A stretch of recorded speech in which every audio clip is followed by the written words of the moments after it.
as I first of all invite the session chairperson, Sajal Gupta, ladies and gentlemen, CEO of Kiaos Marketing on the stage. Zordar taaliyon ke saath, let's welcome the gentleman. Next, I would like to do the honor to invite Mr. Abhishek Chadha, EVP North and East from Interactive Avenues. Let's welcome Ms. Monica Pachori, Vice President, Marketing and Brand, BluSmart. Next, I would like to welcome Tathagat Jena, CMO and Online Biz Head from HMD.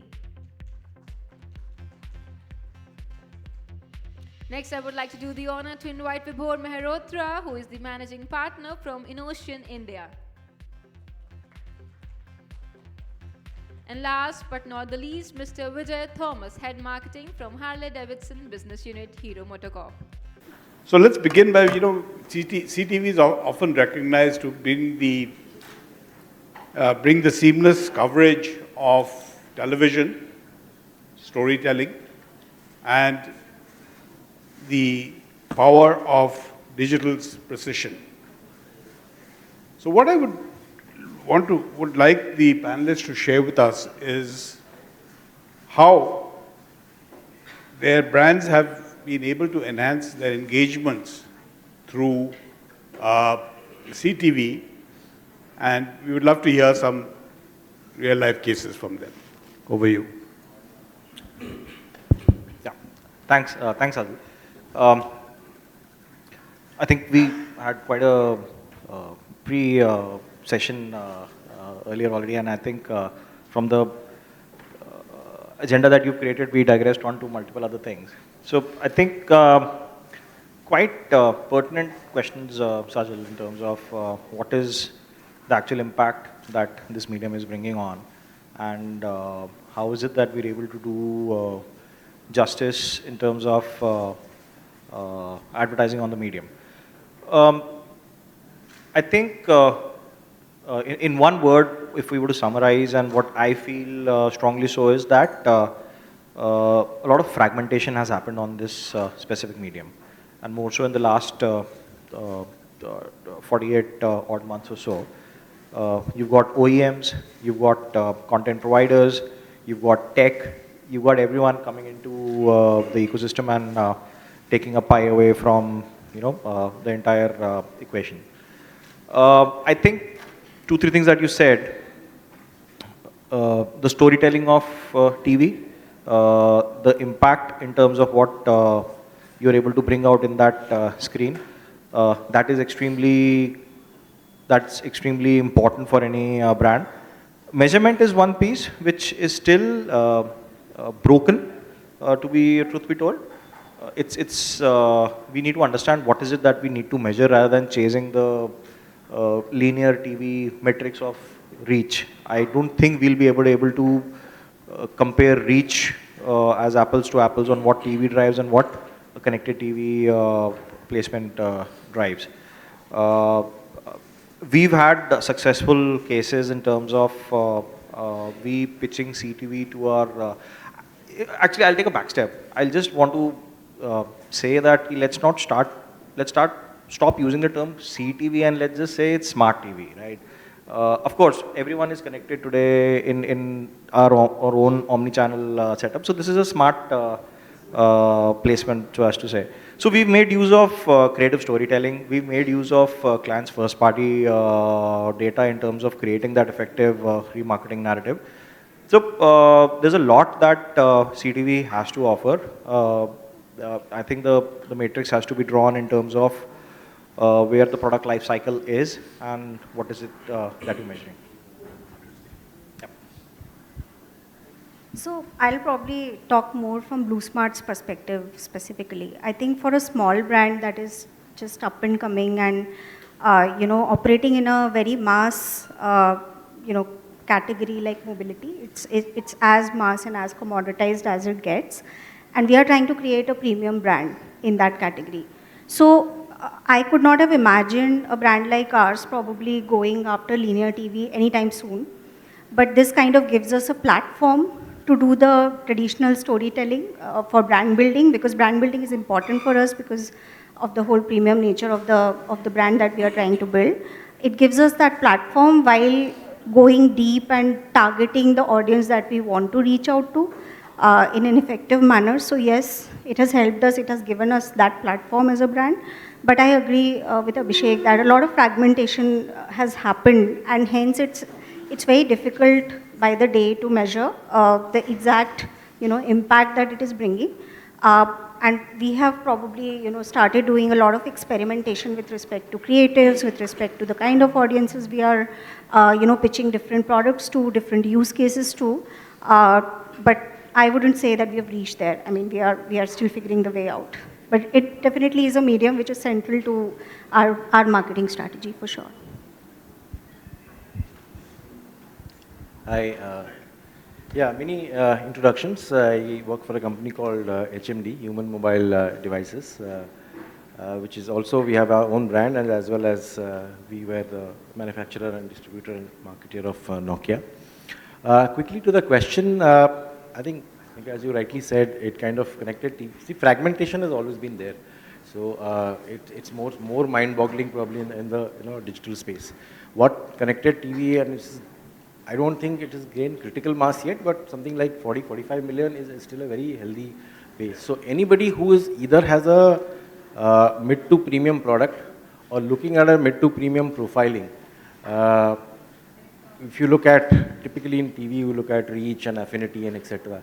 And if you look at NCCS data, and typically in the A, if you're targeting the A segment, it will give you more affinity. Plus, being a large format, television, the tendency to, everything is skippable these days, so the view-through rate kind of, is also, better. I would say, it helps, obviously, targeting better, whether geo, behavioral, past data, etc. It definitely, helps in targeting better. Purely from our own experience, we've just, last year when we launched our own brand, if I look at, let's say, if I'm targeting tier 2, tier 3, tier 4 cities through our television, I'll still probably, lean on to the linear TV. But briefly, when we advertise our smartphones, I could see some, let's say, obvious data, because budgets were always a constraint. And my previous, e-commerce data told me that, let's say, for example, certain markets, let's say like Karnataka and maybe rest of Karnataka is giving me, disproportionate business results. So I said that, okay, maybe, use CTV selectively as a pilot to target certain geos within that. And it gave us a fairly, good bump over a normal plan, both on affinity-wise and also if I would have tried to target the same markets, probably my effective CPM would have been higher.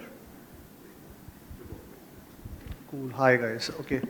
So before I start off, I just have a question for the audience out here. That what do you feel about CTV or connected TV or smart TV? Any three keywords that anyone can talk about? First, what is CTV? How would you adjectify CTV? Guys, any answers? Sorry, what? Convenience. Okay, so that's one. Anything else? You choose what you want to see. Okay, that's the consumer side. What's the advertiser side of it? Sorry? Bigger screen. Okay, so one is bigger screen on the advertiser side and convenience. Focus targeting. Who said it? Okay, great. Okay. Focused like what? No, precise and focused, I understand. Synonyms. But like what? Example. There are many ways that you can look at it. Maybe the screen size, the kind of TV they're using, Yeah. what household they belong to. Yeah. And then the kind of content they've been watching or consuming. Yeah. A lot of dissections into it. Yeah. Okay, I think you should be here and I should be there. So, no, I think I just wanted to make it a little more engaging, saying that, yes, what you are saying, guys, is right. CTV largely, I would say, is the best of the two worlds. It gives you the targeting and the measurability which the digital, so to say, has been providing for last 2 decades. And at the same time, it gives you that larger than life screen size, which we have been like in using it for 6 to 7 inches or 6.7 inches largely. So now we have moved from a 6-inch, 7-inch to a 55, 65-inch kind of a screen size. And the way you can navigate through the creative journeys have become phenomenal as compared to what it used to be prior to a connected TV or a smart TV. As Sajal mentioned some examples to talk about, I think one of my favorite ones for a BPC brand or beauty or personal care brand has been that, so there were two brands. One was a Minnow, which was like a smaller brand as compared to the other big D2C brand in BPC, where one brand chose to showcase ads very specific using their first party data to their audiences. And believe me that the kind of click-throughs, and of course there were click-throughs on connected TV, and it is possible, right? The kind of click-throughs and conversions that this Minnow brand, by aggregating or by integrating their first-party data, they were like upwards of 60% higher than their usual video or display campaigns.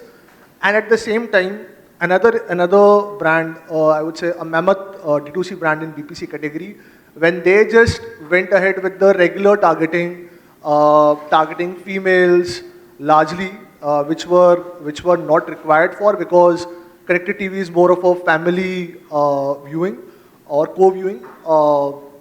There we saw maybe a very insignificant, I would say, as compared to a 60%, a 3 or a 4% increase in the click-throughs and further funneling. So I think in my experience, the way connected TV has been able to drive more relevance, both from a context perspective, content perspective, and targeting perspective, you can reach out to the right audience, not just at a given cost, but to the premiumness of that particular audience. Because in the end, for a BPC brand who is kind of selling off 1,000 rupees of average ticket size, that's the place to be versus any other open medium or targeting which is available there. Yeah. So. Yeah. Hi, good afternoon, everybody. Sajal, I don't have a real-life case study to talk about. However, the why I don't have a case study is also a case study that should be discussed. The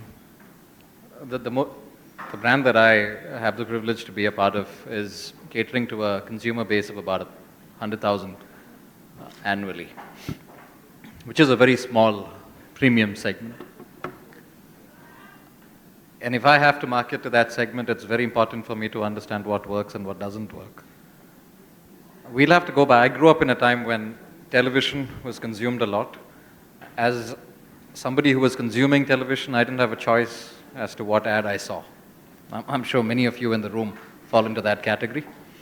As a marketeer's responsibility was not about getting the ad to be seen, because everybody would at some point or the other see it.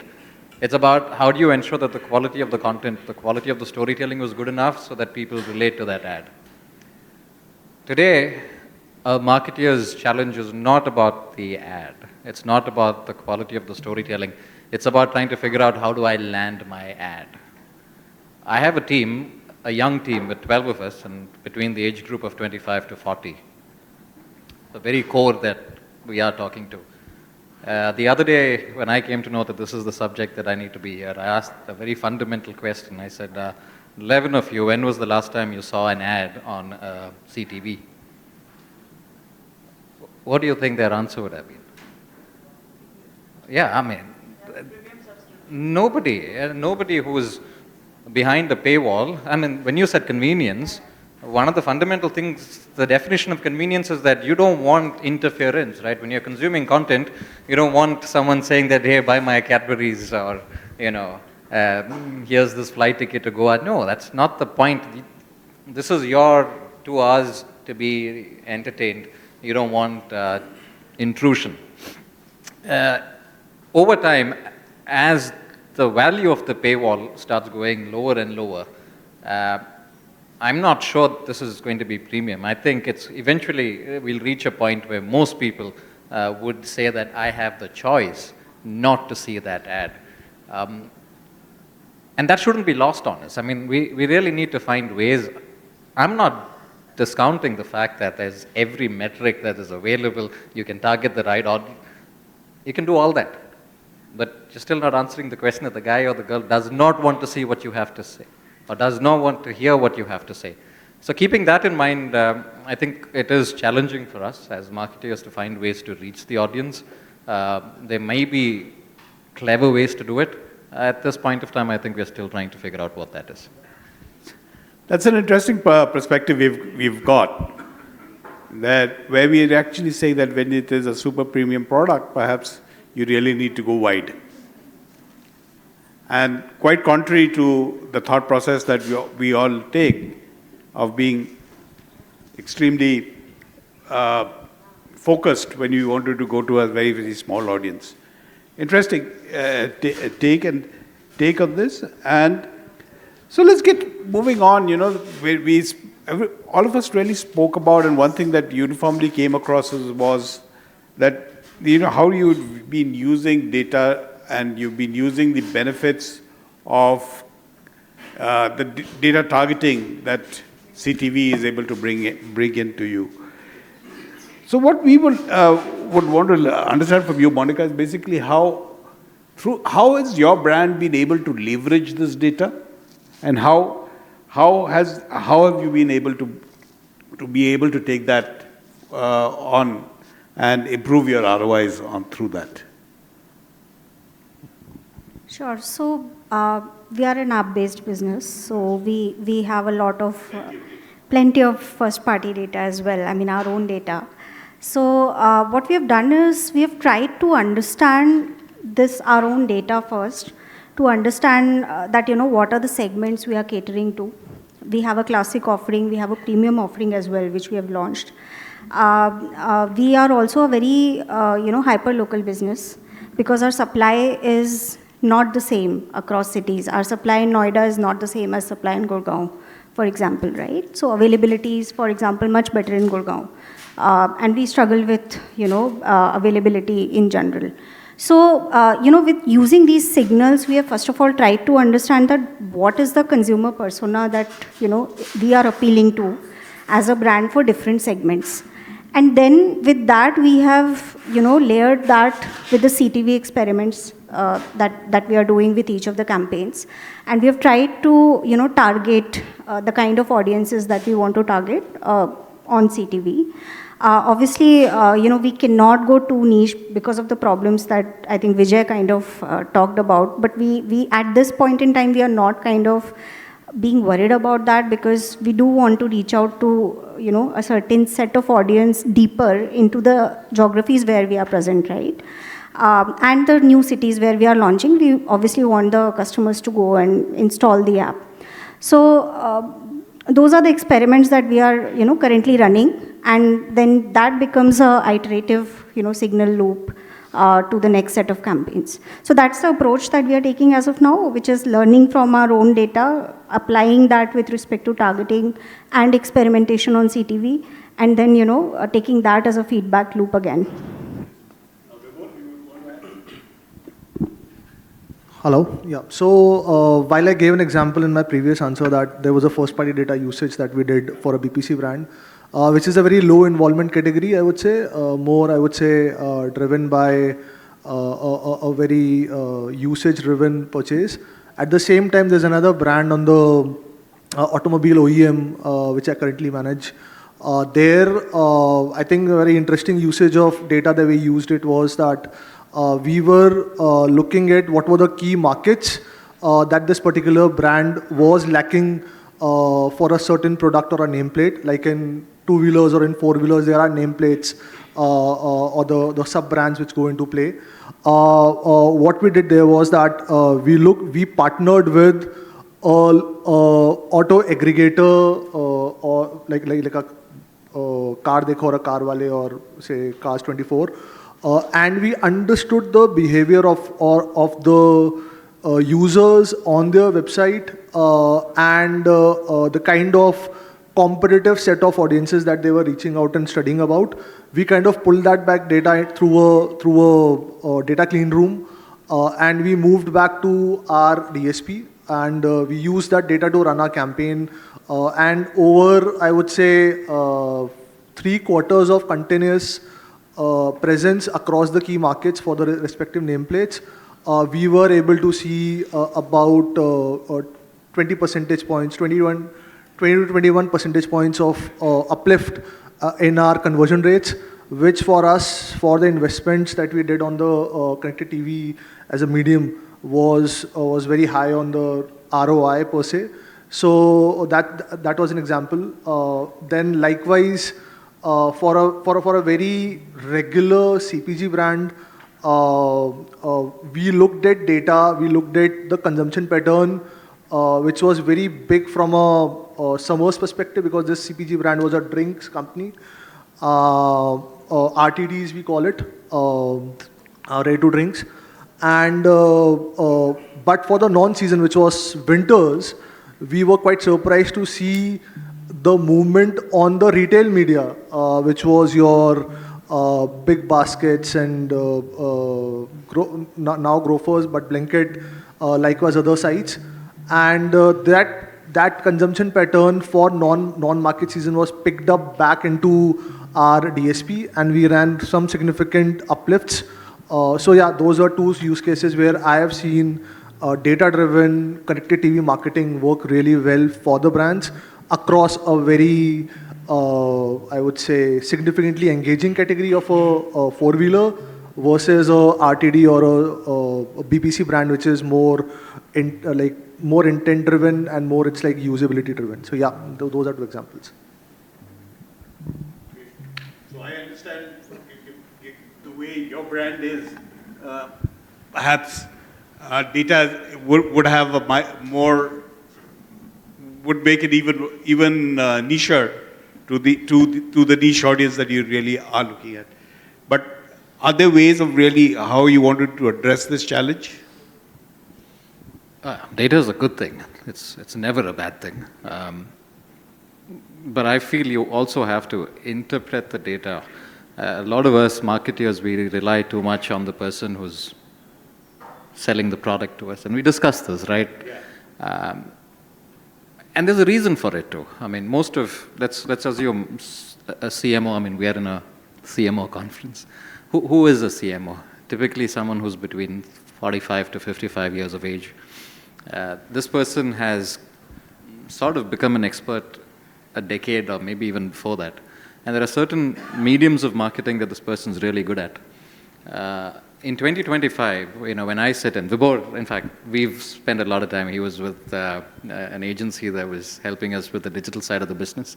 And I used to stop him every 10 minutes and said, Vibhor, I have no idea what you're talking about. There's so many acronyms that you use. There's so much. If I don't understand what you're trying to say, I'm going to build a wall. But I had no issues of admitting that I didn't know. But often what happens is I'm assuming that friends in the room are also going out there and pitching your product. If you don't explain it in a way that a 5-year-old can understand, often people like me, who are the ones who make a decision on where to spend our money, we wouldn't know whether we're making the right decision. The reason I say this is also applicable to data. When I get an Excel sheet saying that this is what you're going to be getting for the money you spend, that Excel sheet is expected to be believed as is. I have no way to cross-question it. I don't have an audit team or another third-party company that's saying that this data is valid or not. In many cases, I'm just shooting in the dark. On the other hand, when it comes to traditional, I know that if I advertise on a Times of India in the morning, I see that ad. I know it's landed in my house. If it's an outdoor ad, I know I've seen it. When it comes to CTV, when it comes to digital, there's so much more trust involved here. Because you're completely believing the person that you're working with. And if it doesn't work, it'll come down to the fact that the quality of the content wasn't probably good enough. It's never about the medium. It's always saying that maybe our ad wasn't good enough. All I'm trying to say is that sometimes one also needs to think about the power of storytelling. You really need to not forget the fact that content and your original ad is also as important and not just the medium. And I'm sorry I'm being a killjoy here. We are here to talk about the benefits of CTV, but maybe we should broaden our horizons to see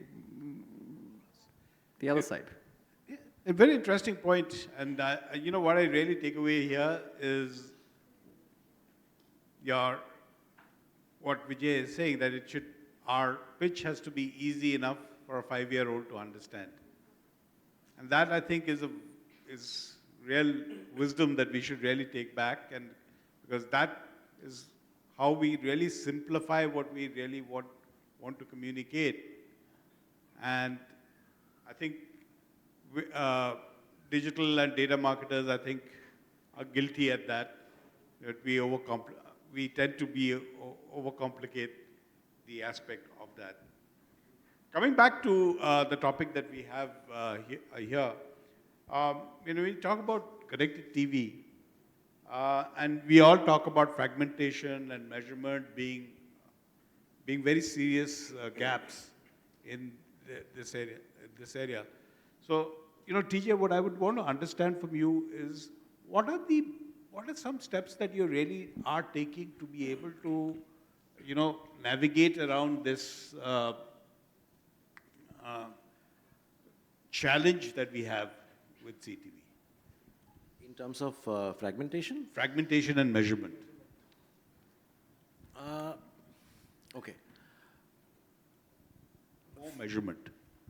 Yeah, measurement, so far, yes. I mean, there is still, miles to cover in terms of that. But then typically, like I said, the actual incidence has been only one in the current, journey, where I could see that my like-to-like was that if I would have done a normal way of reaching these, consumers vis-a-vis this, so CPM became my only benchmark. But I wish that all the data that goes into selecting the audience, whether it is, behavioral data or geo data or viewing habits, etc., wish the output also could tell me the refinement that goes into the briefing, process, that how could I target better within that, so that my results would be also better.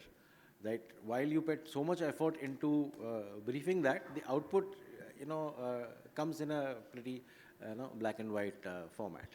That's one. And just, maybe I'll just take the liberty to, just comment on some very interesting point that Vijay said, that yes, being niche, and sometimes we, being the audience of Prime and Netflix, do get into, that kind of a paywall stuff. So while there are workarounds, whenever it comes to any form of live streaming, it does, give you that option of, advertising.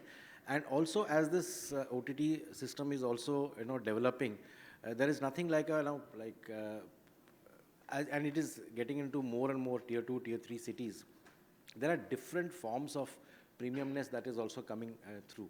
It is not all or nothing in terms of ad, etc. So there are ways that will also crop up with other maybe secondary OTTs, which probably, we do not consume that much. It will, open that up. Absolutely. Abbhishek, you want to add? I do, but I'm just compelled to think on what Vijay was talking about earlier. I think Vijay, nothing against you, sir, but he would have been a much better moderator here, having that kind of perspective again. So, just a couple of points, Vijay, on what you said earlier, and I speak on behalf of the industry, right? So, your point on keeping, and we spoke about it briefly downstairs as well. We pointed about jargonizing things and overcomplicating things. Yes, we do. We did that, and we were forced to catch up with traditional, right? So we were always the guy in the backseat trying to push the medium first.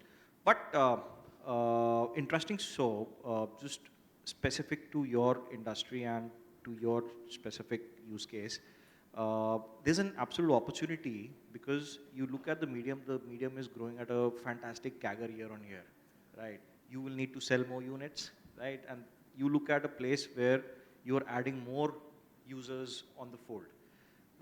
30 to 40 million odd users, growing at a 25-30%, and every TV shipped today is a smart TV, right? So that entire consumption is going to fastly move towards connected, and data. Absolutely right. Whatever you get at the end of the day is a Excel sheet which says that you have reached, as opposed to you seeing an ad on the print homepage. This data has extreme relevance. This data gets cultivated over a lot of deterministic ways. So, yep, I just thought, I should, speak. Coming back onto on measurement, I think we just need to keep the TV comparison out of the book here. We can't talk about linear TV being compared to connected smart TV, right? The panel needs to be institutionalized together. What BARC offers for TV advertisers versus if you're able to get a similar equivalent, which the industry has been trying for the longest time. For its own reasons, it's not been able to come through. But it will again still not add on to that incrementality, the narratives that we're bringing. But I'd still feel if storytelling was to happen in a much more immersive and a much more innovative way, as it happens now connected TV, with the opportunity of tracking it much better, I think we should all use it in a way where we are able to measure what we want to. If we want to measure engagement, if we want to measure how much time spent, I think the power of digital measurability compounded with creative excellence or creative innovation that we can do. That's the North Star in CTV's playbook. Yeah. So mind if I just add a point to, by no means am I saying that data is not important, okay? I hope that's not what it came across as. I think the answer to this question lies on what works for the brand versus what works for me as a marketer. What works for me as a marketer is all the measurabilities, because I go to a CFO and I ask, why did you spend the money? I've got so much data to say that I've talked to this.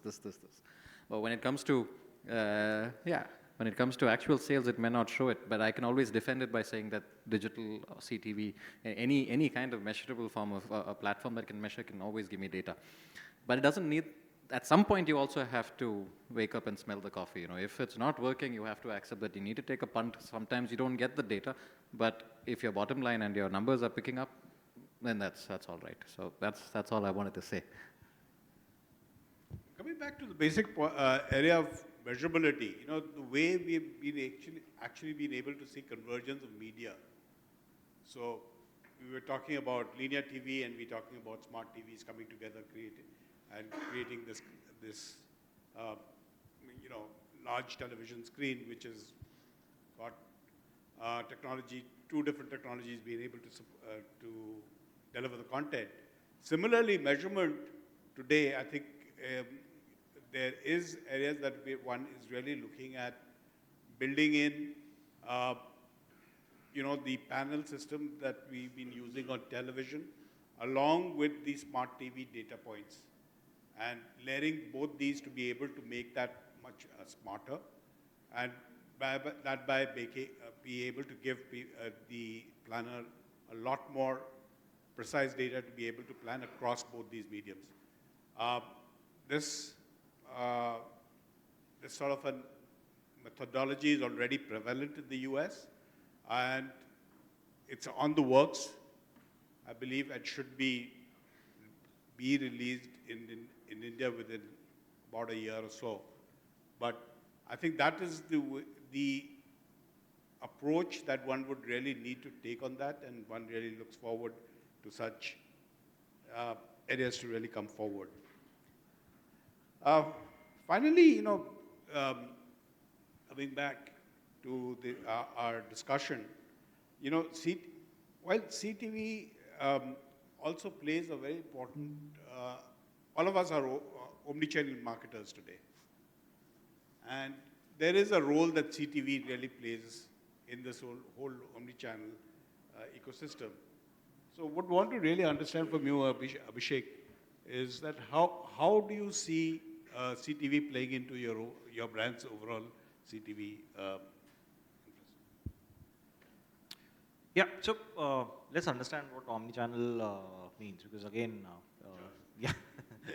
So if at any point of time, me as a marketer, brand slash representative of the brand, I'm able to address the consumer in a conjointed manner where I'm able to provide the similar experience, right? Whether it's on WhatsApp, whether it's on email, whether it's on web, whether it's on CTV, I'm able to do an effective omni-channel campaign, right? CTV, of course, because a large part of your appointment viewing on TV has moved on to viewing content on CTV, and that is a medium which is digitally activated. So, of course, it does take a strong part.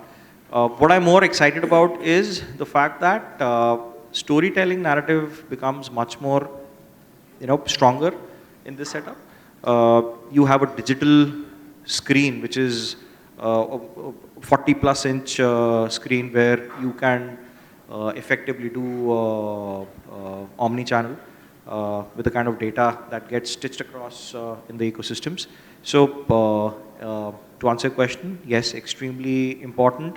Whether we are able to do it effectively, not effectively, because we still want a lot of data pipes to get stitched across, because you've got the OEM, which is powering a lot of data integration, and then you've got the content partners. But I'm very optimistic about it, and it should see wonderful results in the coming future. Sure. Before I come to omni-channel, just wanted to react on some of the conversation that happened. I think, in my view, and especially reacting to the panel piece that you said on measurement, I think there is no one-size-fits-all approach. As a marketer, I am a certain kind of brand. I have a certain story to tell to a certain kind of consumer to get them to do something. These 4 variables are different for different brands, right? And I've done FMCG, and now I'm working with digital brands, and there is no doubt that the audience has moved to digital, and hence, it's not a surprise that, digital as an ecosystem has grown a lot. But give me a panel which kind of talks to me that am I reaching to that consumer in the right way with the right content that I want them, and am I getting them to do that action that I really want them to do, would be the North Star probably, which probably this unified panel will help me understand as a brand marketer. Right. So that was my reaction to that point, that would really look forward for some system of that kind. But let's see. So far, our entire conversation has been very fragmented and channel backward, and probably not that customer backward that I want to reach to that one customer in an effective manner. Now coming back to omni-channel, we are a hyperlocal business, as I was calling out. We have different messages to give in Noida, in Faridabad, in Bangalore. In Bangalore, in certain region, I'm still expanding my service. I want to go and show the creative that now I'm available here, right? Whereas in Gurgaon, I would want to say that, hey, you are taking me for your office commute. Why don't you take me, for your hospital visit? Why don't you take me for your shopping? Why don't you take rental for your shopping needs, and you get like a dedicated chauffeur for 4 hours, 5 hours, whatever time you need to, go and do your shopping. So I have different messages, and hence, this helps me in really experimenting with creatives on different kind of user personas that I was talking about in the beginning as well. The kind of experiments that we are mounting on CTV with different creatives. And this helps in, really targeting the right audience in right geographies, and then showing the right message to them. So that is how we are integrating it into our omni-channel strategy. I think it also got a lot to do with, the kind of products that we are trying to sell with the kind of frequency. If we compare, let's say, I probably sell a product which a consumer buys once in 2 years, while for her, let's say, the business is every day. So I would still look at while both run on programmatic. At this stage, with all the advantages of connected TV, we would look at it the larger storytelling, uninterrupted storytelling, because somewhere I'm still skeptical about the, the CTR, and views to rate, while one is really, watching it on leisure. So I would use it for, specific periods, launch periods, but then round the year, let's say, there are all kind of festivals and there is a, let's say, tactical or a price ad and all of that. I would still go the mobile route rather than, experimenting with. So something which is quick turnaround, my programmatic cohort is still, ready to act, I will go the mobile. Only use it for specific, storytelling which I need to do. Thank you. Okay, so in my experience, I would say, so there are 2-3 things I'll talk about. One is, basis the maturity of the brand, there is a certain role that connected TV plays. Then, the kind of campaign that you are running in, the kind of, I would say in current case, the nameplates that you are building on. A campaign can be digital first, where CTV becomes a different role, maybe a leading role, if it's a premium brand within the same. But if it's a massy brand, a CPG brand, then connected TV would play, I would say, a complementary role, and may not be the limelight the way we want to have it across. And at the same time, from a measurability perspective, I think while there is a single panel ask and the best of the things which are available, but the way we have kind of evolved in our journeys on measurability are depending upon the objectives, the stage of the brand and the stage of the campaign. So there are times for certain set of brands which are more digital focused, we will look at, say, the search uplift or connected TV only campaign that provided, versus a direct impact on, say, sales or D2C traffic for a BPC brand or for a e-com brand. At the same time, connected TV for me, from a planning perspective, is not coming under or a versus of a television. I would say it's still versus HD audiences, which we try to reach out to from a premium lens perspective. So for me, that equation is not equal to television, but equal to maybe HD on television, because that's the kind of audience that we generally try to reach out through the premium audiences. The third and the most important thing, which everyone has been speaking about, is the kind of narrative or the story that you can craft and the kind of integrations you can do within that. So for example, if it's a home screen ad that I'm running on connected TV or on smart TV, my creative will be very different than a video ad that I'm running across. And even the capability of language it gives you from say English or a English creative versus a very regionalized creative that I'm running on my specific markets. All of those capabilities kind of makes it very effective when it comes to, I would say, a versus HD kind of a narrative that I generally use or we generally build on. And yeah, if this comes up as one view of the customer, it will be great. But I think we will have to dabble and work towards our own solutions. So whether it is looking at search uplift, to actual sales, to traffic, all of that can be measured very effectively. That's how we have been doing so far. So yeah, thanks.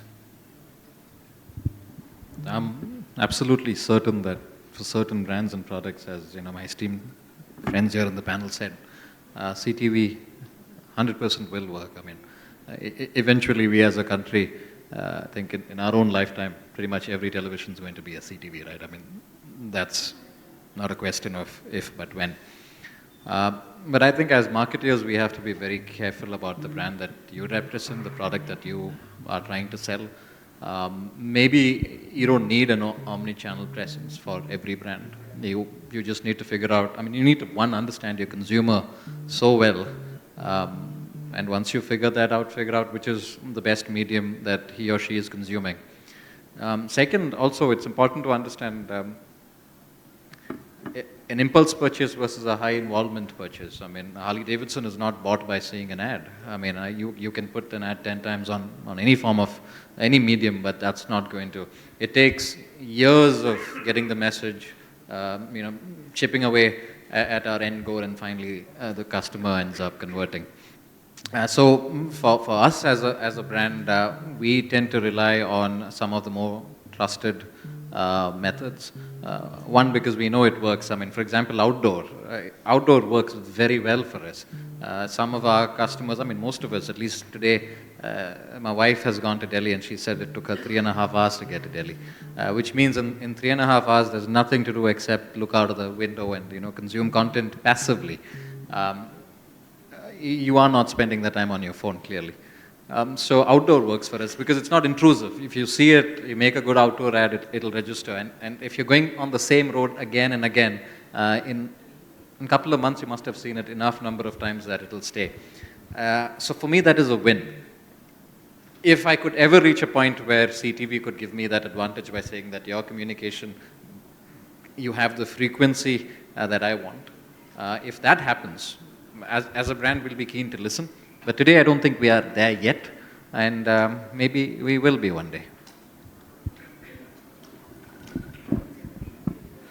So from a from a perspective of an omni-channel,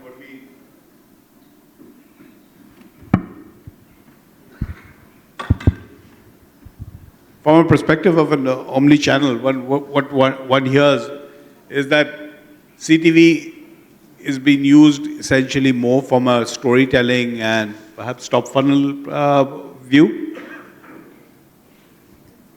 Understandably so. It is a passive television viewing sort of an experience for the consumer. It's and one really is bringing in that as the role that CTV is or will be playing in the overall channel mix. With that, I would just open up. Do we have any questions? Does anybody would want to throw any questions to the panel?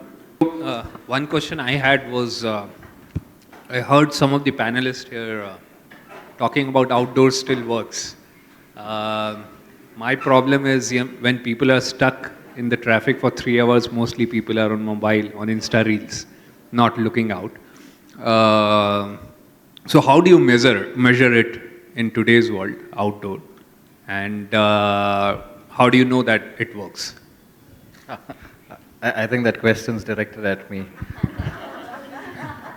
I mean, I think the answer is pretty simple from my perspective. I think we've spent far too much effort and time worrying about how to measure something. It's like saying, you need to figure out how to cook something in 1 hour, and you spend a lot of time figuring out how to do it in 1 hour, and not about how tasty the food was. Okay, so we spend too much time trying to figure out how to measure it. The end result is to check your brand track scores. If your awareness is going up eventually, yeah, that is a metric. And the number one metric is, are more people calling or walking to the dealership to figure out they're interested in your product? Second, be your own test. As in, I mean, I drive to work. I see the ad myself, and if I can see it with my own eyes, I'm assuming that everybody else is doing the same thing.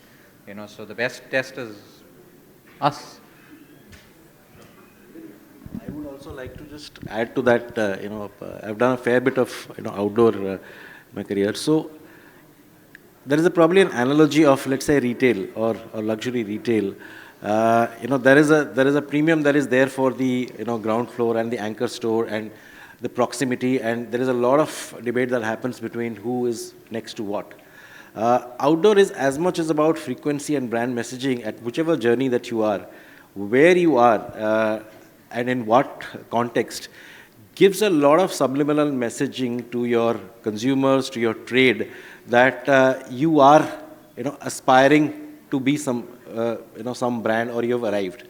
It is more about making a statement, and to that extent, I think, even with 20 years of digital, it has not, lost its relevance. So one has to see that whether one wants to put 1,500 outdoors or, use outdoors strategically.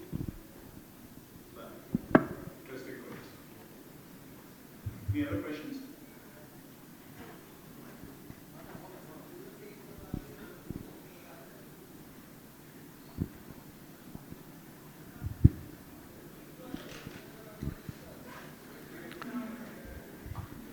Hello. Yeah. I represent Ipsos, which is a research company, and we're talking about ROI, getting money out of the wallets of consumers. We're talking about targeting, we're talking about reaching them through channels. But what I didn't hear, and I would like your perspective more from the marketers here, is how do you engage? We're talking about audience engagement, but we're all talking about the push measures. What about engaging consumers, knowing them and understanding them better? What's your take on that? Because ultimately the consumer needs to feel a pull towards your brand to be able to take that money out of the wallet.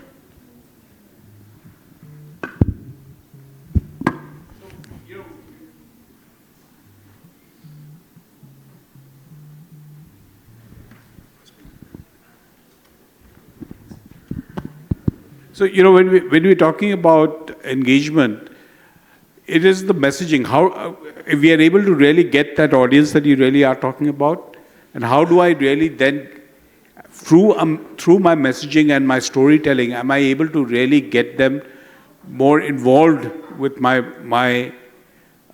brand? Is what one will really be able to really look at, and that's what one will be able to do. And that's where one really looks at research agencies to be able to really look at and give us the understanding about what is the motivation that my consumer set will really be having, so as to build my right messaging across that.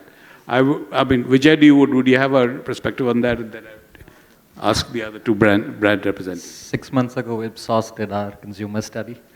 So I'm already sold, so maybe Monica is the one that you need to ask.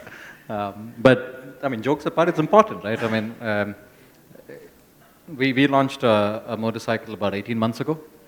And until then, we had no idea who's going to be buying this product, because Harley-Davidson until 2021 was only selling motorcycles above 20 lakh. We brought in a motorcycle that's 2.5 lakh. And nobody knew who the consumer is going to be. And that's why we commissioned a study with Ipsos, and we spoke to 500 real-life users. And I have to admit that some biases that I had on who I thought could be the customer wasn't necessarily correct. So yeah, we do learn. Having said that, also you need to take it with a pinch of salt. When you, in the premium segment, again, this is slightly different from the topic that we are having. In the premium segment, especially for an aspirational brand, when you ask a customer questions from a research perspective, he or she tends to wear the hat of the person they think they are. So they tend to color their opinions. For example, if we discussed this, right? I mean, if you ask somebody, what is the #1 barrier of purchase? When they're wearing the Harley-Davidson hat, they'll be like, yeah, the dust, the roads, price. But then you take the hat off and you speak to them slightly more personally and ask them, why can't you buy a Harley? Say, my wife doesn't permit me to ride. And that's the truth. The mother or the wife is so research plays a big role, but also in the premium segment, we need to tend to do research slightly differently, because if you do it the way it's done normally, we may not get the right answer. Yeah, I agree. I mean, I started with the point that as a brand, we want to say something to the consumer, and we need to understand that what is the right story to say and what are the channels where we can reach them, and then also measure, are we reaching them in the right way or not? All of that is research. And, in addition to that, what I feel is probably research does not give you yes and no answers. It probably builds the intuition about the consumer that, this is the person I'm targeting and this is what they are doing in their lives, and these are their preferences. And probably if I'll go directly and ask them that, hey, do you want this product from me? They will not even have an opinion about it. But that is where, I mean, agencies like Ipsos really help us uncover the insights, right? And I've seen this working across sectors. Premium audience, yes, difficult to reach. And at BluSmart also, like we were discussing about this in the discussion before as well, that we have a premium offering where we have MGZS, and when we try to reach out to that customer, it's extremely difficult to even reach them, let alone ask them to talk to us to give insights. So that is one area where I feel that we probably need some more help and some more guidance from agencies like Ipsos. But I mean, it's the core of marketing, I would say. Thank you. Any other questions? Okay, with that, I think thank you. Thank you.